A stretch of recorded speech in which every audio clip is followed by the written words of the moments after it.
nome é Júlia Seba, sou fisioterapeuta aqui do Instituto Hospital de Base. Estou aqui graças a um convite da equipe da CESAF, que é a equipe de saúde funcional do hospital, e me convidaram para falar sobre autocuidado e positividade. É um tema que é muito caro a mim, são coisas que eu realmente acredito, e quero convidar vocês para refletir um pouquinho sobre as coisas que a gente vai conversar hoje, e quem sabe colocar em prática aí alguns exercícios e observar como é que vai se sentir. Queria começar falando um pouquinho de toda a autorresponsabilidade que a gente deve ter. Então, nós estamos conosco, né, a maior parte do tempo, ou todo o tempo. E, então, nós temos muito mais influência na nossa vida, nas coisas que a gente faz, no que a gente pensa, em como a gente se sente, qual é o estilo de vida que a gente leva, então o que a gente come, o quanto a gente dorme, enfim, o que a gente cultiva, se a gente faz ou não atividade física, e que a gente possa, sim, trazer essa responsabilidade para a gente, principalmente para a gente poder viver melhor, com mais qualidade de vida, com mais bem-estar, com maior capacidade de resiliência, ou seja, com mais flexibilidade, tanto na mente quanto no corpo, que a gente possa se adaptar e possa se fortalecer com as crises que a gente passa. Eu acho que a gente vem passando por uma pandemia que é uma crise que pode ser aí um catalisador de crescimento, por mais difícil que seja, então que a gente consiga desenvolver esse olhar para as coisas boas da vida, mesmo que às vezes elas pareçam ruins. Eu queria citar uma frase que foi psicografada por Chico Xavier, que diz que em qualquer situação somos livres para escolher os nossos pensamentos. Então que a gente se lembre disso e que a gente pode escolher como a gente vai pensar, e dependendo de como a gente pense, então a gente pode olhar de cima e ver que tem vários caminhos ali, dependendo de como a gente pensa, a gente vai se sentir muito melhor e vamos também poder ter atitudes, comportamentos muito mais positivos conosco mesmo e com o mundo ao nosso redor. Então aquela história do copo, né? Às vezes a gente tem um copo pela metade e a tendência muitas vezes é a gente reclamar o que está faltando no copo, enxergar que ele não está completo, mas que a gente possa sim enxergar tudo, né, o nosso quinhão de alegria, todas as coisas boas que acontecem à nossa volta, que a gente possa desenvolver aí a gratidão, e eu vou falar especificamente tanto da gratidão quanto do otimismo hoje. Lembrando também que palavras, pensamentos, atitudes são sementes que a gente planta dentro de nós mesmos e são sementes que a gente pode espalhar à nossa volta. Então, que a gente saiba, que a gente escolha bem o que a gente quer plantar no mundo, que possamos ser aí semeadores de coisas boas, de notícias boas, de atitudes positivas, porque eu acho que o nosso mundo e a nossa vida precisa disso. Então, começando a falar um pouquinho do otimismo em si, ele é uma das características aí mais fantásticas do ser humano, e ele pode ser aprendido. Então vários pesquisadores viram que as pessoas podem desenvolver um modo mais otimista de pensar, e esse modo otimista de pensar ele está muito associado à melhora de resiliência, a pessoas terem mais relacionamentos e relacionamentos mais saudáveis, está associado ao bem-estar, à nossa felicidade e a maior saúde mental e maior saúde física também. Juntamente com ele, a gratidão, que é aquela atitude, né, da gente perceber a bondade nas coisas, nós podemos ser aí caçadores de coisas boas e ficarmos mais atentos por tanta coisa boa que também está à nossa volta, né? Nós temos uma tendência aí de reportar e de falar e de valorizar muitas vezes as coisas ruins que nos acontecem, né? Então, se acontecem 10 coisas boas no seu dia, acontece uma ruim, você quer contar essa ruim? Não, vamos contar as boas, vamos lembrar mais das boas, vamos valorizar essas coisas boas. E isso também está associado a maior bem-estar, a maior felicidade, a maior saúde física e mental. O otimismo, além de estar associado a essas coisas, ele é tido como um fator protetor de eventos cardiovasculares. Então, mais de 20 estudos já viram que ele é protetor. E também viram, infelizmente, que a atitude pessimista, né, a forma pessimista de pensar, que as coisas não têm jeito, que eu não tenho nada que eu possa fazer, às vezes a gente tem um problema e deixa ele dominar a nossa vida, e isso é um fator de risco. Então, aumenta o risco das pessoas morrerem por eventos cardiovasculares. É um estudo holandês muito interessante, que eles pegaram 999 pessoas com 65 anos ou mais e acompanharam por 10 anos. E viram como variáveis de controle, eles usaram o otimismo, usaram pressão arterial, colesterol e obesidade. E viram que nesse período de 10 anos, cerca de um terço morreu. E o fator mais forte, o preditor mais forte de não morrer foi o otimismo.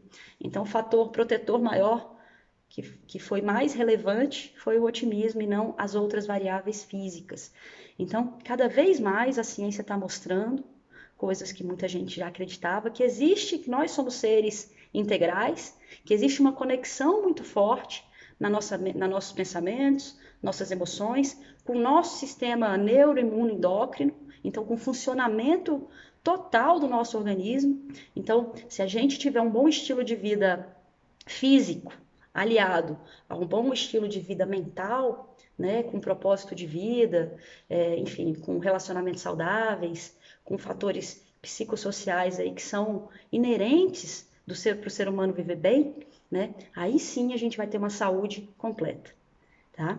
Então, como é que a gente pode desenvolver esse estilo otimista de pensar, que é um estilo que entende que as coisas que acontecem com a gente são temporárias, que elas não precisam afetar todos os âmbitos da nossa vida, então que elas podem ser locais, que elas não são pessoais, então não é uma marcação do destino, não é muito azar, não é coisa desse tipo, e que sempre há alguma coisa que eu possa fazer.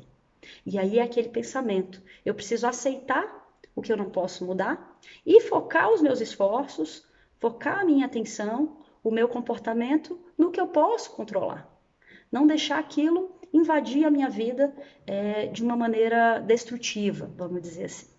E aí tem um exercício que tem comprovação científica, tanto para melhorar o bem-estar, quanto para melhorar a nossa atenção para as coisas boas, a satisfação com a vida e diminuir o risco de depressão, que é um exercício que chama 3 coisas a agradecer, desenvolvido aí pelo pessoal da psicologia positiva, já testado, que a sugestão é que seja feito diariamente, de preferência ao final do dia. A gente pensa em 3 coisas que foram bem no nosso dia, e além disso, para cada uma delas, por que elas aconteceram e por que elas foram boas. Então, por exemplo, poxa, hoje acabei de ver um pôr do sol maravilhoso.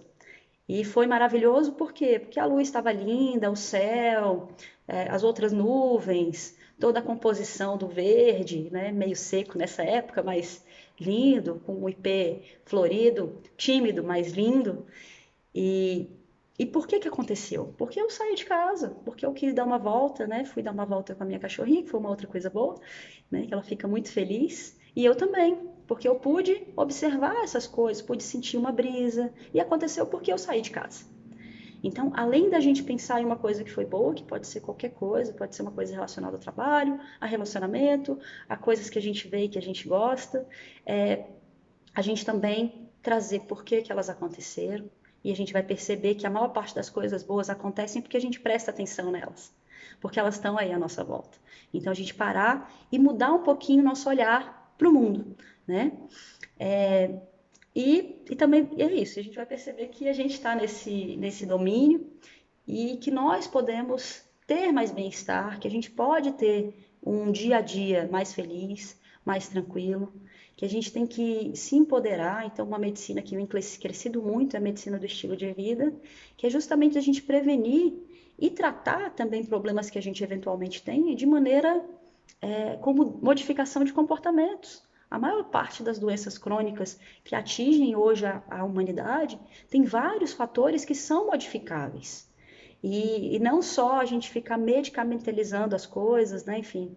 Então, a gente tentar integrar, entendendo que nós somos seres multidimensionais e que todas as dimensões merecem cuidado. Do ponto de vista físico, só para a gente concluir, a meditação, que eu acho que já vem sendo falado bem aí no Dica da Semana, mas a gente também movimentar as nossas articulações, o nosso corpo, principalmente nas direções que a gente não faz mais no dia, não faz muito no dia a dia. Então, para quem fica mais tempo sentado, esticar um pouco mais para trás o corpo, para quem fica muito com o braço para frente, levar os braços um pouco para trás, fico muito tempo com o joelho dobrado, esticar um pouco, fico muito tempo em pé, dobrar um pouco, variar a postura no dia a dia. Então, estar atento também a essas, vamos dizer assim, compensações corporais e praticar atividade física. Hoje, além, né, a gente falou do otimismo como fator protetor de mortalidade, a atividade física regular é também um excelente fator protetor. E fazer atividade física também está associado à melhor regulação do nosso sistema neuroimune endócrino. Então, a gente aliar, lembrando que nós somos seres integrais. Cuidar do corpo, cuidar da mente, cuidar da alimentação, cuidar do sono, cuidar dos relacionamentos, cuidar do nosso lado espiritual, no sentido de qual é o nosso propósito, porque estamos aqui, saber o que é isso e andar firme nesse caminho do amor. Acho que muitos aqui são profissionais de saúde, então que a gente possa, sim, semear coisas boas, ter sempre um olhar positivo, mesmo num cenário aparentemente muito ruim, que a gente possa descobrir onde que a gente vai apontar para que a gente possa ver mais brilho nos olhares à nossa volta, mais esperança à nossa volta, mais empatia, mais acolhimento, mais harmonia e mais compaixão. É isso que eu desejo a todos. Espero que essa dica não seja só para essa semana, mas que seja para a vida, para a gente ter uma vida melhor e mais feliz. Muito obrigada aí pelo espaço. Até breve.